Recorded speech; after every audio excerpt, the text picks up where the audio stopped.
बहुत समय पहले की बात है। दुर्दांत नाम का एक बलिष्ठ सिंह अर्बुद शिखर नामक पर्वत की गुफा में निवास करता था। प्रतिदिन वह शिकार हेतु वन में जाता और वापस गुफा में आकर विश्राम किया करता था।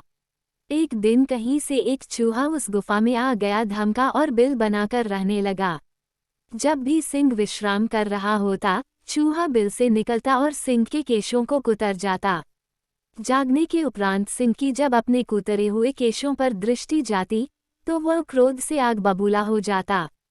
बलशाली होने के बावजूद भी उसका चूहे जैसे छोटे से जीव पर बस नहीं था। जब भी वह उसे पकड़ने के प्रयास करता, वह चपलता से अपने बिल में घुस जाता और सिंह क्रोधवश दांत पीसता रह जाता।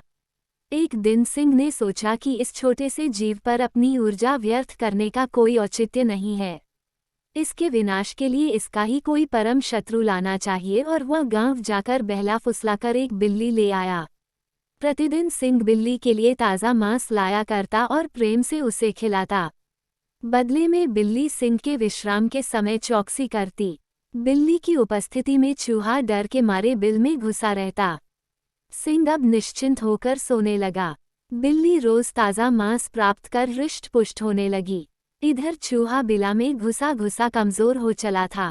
सिंह के केश उसका आहार थे। आखिर कब तक वह भूखे प्यासे बिल में पड़ा रहता। एक दिन व्याकुल होकर वह अपने बिल से निकल ही गया।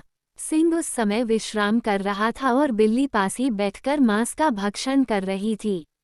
चूहा बिल्ली को चकमा देकर सिंह के पास जाने का प्रयास करने लगा, किंतु बिल्ली चपल थी। उसने चपलता से चूहे को अपने पंजे में दबोच लिया और मारकर खा गई।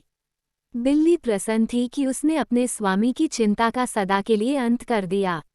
उसे विश्वास था कि प्रसन्न होकर सिंह अवश्य उसे और स्वादिष्ट मांस लाकर देगा। सिंह के जागने पर बिल्ली ने उसे चूहे को मार डालने की बात बता दी। सिंह की परेशानी का कारण समाप्त हो चुका था। वह बड़ा प्रसन्न हुआ, किंतु अब बिल्ली उसके किसी प्रयोजन की नहीं रही थी। उसने उसे भोजन देना बंद कर दिया। बिना भोजन के बिल्ली कमजोर होने लगी। उसे समझ में आ गया कि चूहे को मारकर उसने अपनी उपयोगिता समाप्त कर दी है, इसलिए सिंह उसकी उपेक्षा करने लगा है। अंततः वह गुफा छोड़कर चली गई।